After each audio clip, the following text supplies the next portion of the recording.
Ya, selamat siang. Kembali lagi bersama saya di sini. Perkenalkan, nama saya Alsada Valentino Tehero. Di sini saya telah mengikuti kelas Decoding Indonesia, dan di sini saya telah memulainya dengan mempelajari bahasa C. Kelas Decoding Akademi Indonesia ini mempunyai beberapa bahasa-bahasa pemrograman yang bisa Anda pelajari sesuka hati Anda.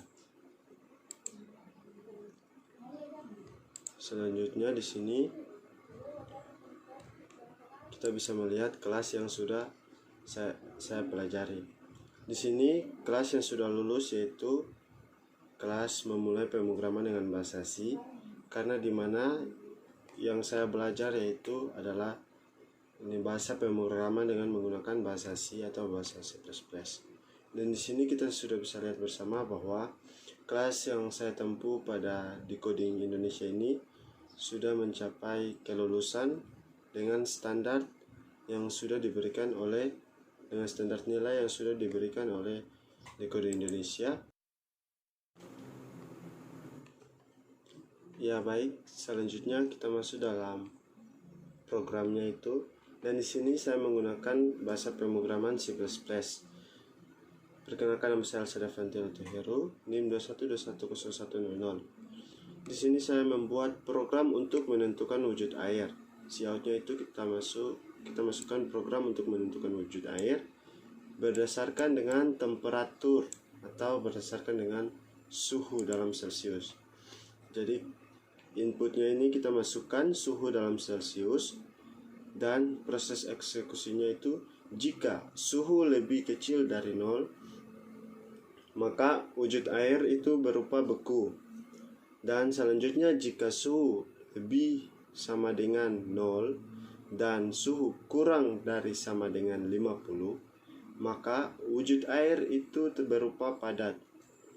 Selanjutnya jika suhu lebih dari 50, maka Cout-nya itu akan memasukkan wujud air itu berupa uap.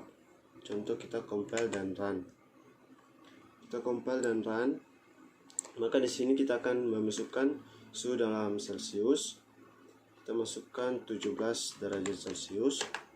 Maka di sini tampilannya itu wujud air berupa padat karena sesuai dengan proses eksekusinya itu jika suhu lebih sama dengan 0 dan kurang dari sama dengan 50, maka wujud air tersebut akan berupa padat.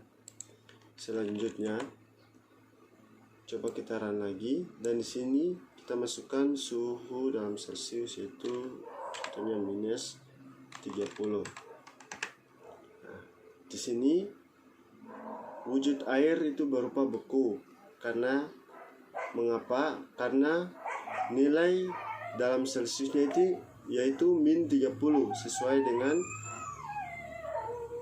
proses eksekusinya itu jika suhu kurang dari 0, maka wujud air tersebut berupa beku. Baik, selanjutnya kita masuk dalam program kedua. Di sini saya memasukkan karakter char yaitu keadaan badan 30, dan float yang saya masukkan yaitu tinggi, berat, umur, kategori, hasil kedua, dan IMT. Cout itu saya masukkan program. Di sini saya membuat program untuk menentukan berat badan. Nah, di sini kita harus menginput tinggi badan. Ya, dan yang kedua itu berat badan. Yang ketiga yaitu umur. Dan yang keempat yaitu kita masukkan dalam kategori apa, misalnya kategori anak-anak atau remaja. Dan di sini hasil sama dengan tinggi dibagi dengan 100. Yang kedua, hasil kedua sama dengan hasil dikali hasil. Yang ketiga, IMT sama dengan berat dibagi dengan hasil kedua. Selanjutnya itu indeks massa tubuh. Indeks massa tubuh yaitu adalah singkatan dari IMT. Jadi IMT yaitu indeks massa tubuh. Yang kedua, kita input keadaan badan. Selanjutnya kita masuk dalam proses eksekusi, yaitu jika indeks massa tubuh lebih dari 30, maka berat badan tersebut dikategorikan dalam kategori kegemukan. Yang kedua, jika indeks massa tubuhnya yaitu lebih dari 25, maka kategori berat badan tersebut yaitu gemuk. Selanjutnya, jika indeks massa tubuh lebih dari 18,5, maka berat badan tersebut dikategorikan dengan normal atau ideal. Selanjutnya, jika indeks massa tubuh kurang dari 18,5, maka berat badan seseorang tersebut dikategorikan sebagai kurus. Coba kita compile dan run. Di sini kita memasukkan tinggi badan. Misalnya kita masukkan tinggi badan seseorang itu 155 cm. Berat badannya itu kita masukkan 60 kg. Umurnya itu 19 tahun. Dan kategorinya di sini saya masukkan kategori dewasa. Nah, di sini indeks massa tubuhnya itu 24,974 dan keadaan badannya tersebut dikategorikan dengan normal atau ideal. Karena mengapa? Karena dia memiliki tinggi dan berat badan yang setara dengan indeks massa tubuh yang telah ditentukan. Selanjutnya, jika seseorang memiliki tinggi badan 140,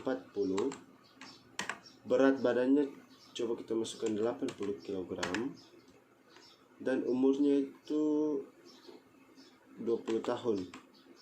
20 tahun kategori dewasa. Nah, di sini indeks massa tubuhnya itu 40,8163. Maka keadaan badannya itu kegemukan sesuai dengan indeks massa tubuh yang sudah ditetapkan. Jika indeks massa tubuhnya lebih dari 30, maka keadaan badan seseorang tersebut dikategorikan sebagai sudah kegemukan. Selanjutnya kita masuk dalam project yang ketiga, yaitu di sini saya memasukkan input ukuran baju, float, panjang, lebar, dan hasil. Karena di sini saya program untuk menentukan ukuran baju itu saya memasukkan panjang baju dan lebar. Di sini inputnya kita masukkan panjang baju berapa sentimeter. Yang kedua, kita ukur dengan lebar dari bahu kita yaitu berapa sentimeter. Dan di sini proses eksekusinya itu jika panjang kurang dari 67 dan lebar kurang dari 63, maka ukuran baju yang pas dengan ukuran panjang baju dan lebar bahu tersebut adalah ukuran S. Yang kedua, jika panjang sama dengan 69 dan lebar lebih dari 53, maka ukuran baju yang pantas atau yang bisa didapat yaitu ukuran baju M. Yang ketiga, jika panjang baju lebih dari sama dengan 69 cm dan lebarnya itu lebih dari 56 cm, maka ukuran baju yang didapatkan yaitu ukuran baju L. Contoh kita compile dan run. Nah, di sini tidak ada error. Nah, di sini kita memasukkan panjang baju. Panjang baju misalnya kita masukkan 150 cm dan lebar bahu yaitu 60 cm. Maka ukuran baju yang pantas yaitu ukuran baju L, karena sesuai dengan proses eksekusinya tadi. Jika panjang dari baju tersebut lebih sama dengan 69 dan lebarnya itu lebih dari sama dengan 56, maka ukuran baju yang ditentukan adalah ukuran baju L. Karena di sini kita memasukkan panjang baju yaitu 150 cm dan lebar bahu 60 cm, otomatis ini sudah melampaui hasil dari panjang baju ukuran L. Jadi pada hakikatnya itu ukuran baju dari panjang baju 150 dan lebar bahu 60 cm, ukuran baju yang tepat yaitu ukuran baju R. Misalnya contoh kedua, misalnya di sini kita memasukkan panjang baju yaitu 60 cm dan lebar bahunya itu sama dengan 20 cm. Maka ukuran baju yang pantas dengan panjang baju dan lebar bahu yaitu ukuran baju S. Karena mengapa? Karena di sini jika panjang dari ukuran baju itu kurang dari 67 dan lebarnya kurang dari 53, maka ukuran baju yang tepat adalah ukuran baju S. Ya. Sekian hasil video dari saya. Saya ucapkan terima kasih dan mohon maaf apabila ada kesalahan kata dan penggunaan kalimat dalam video ini.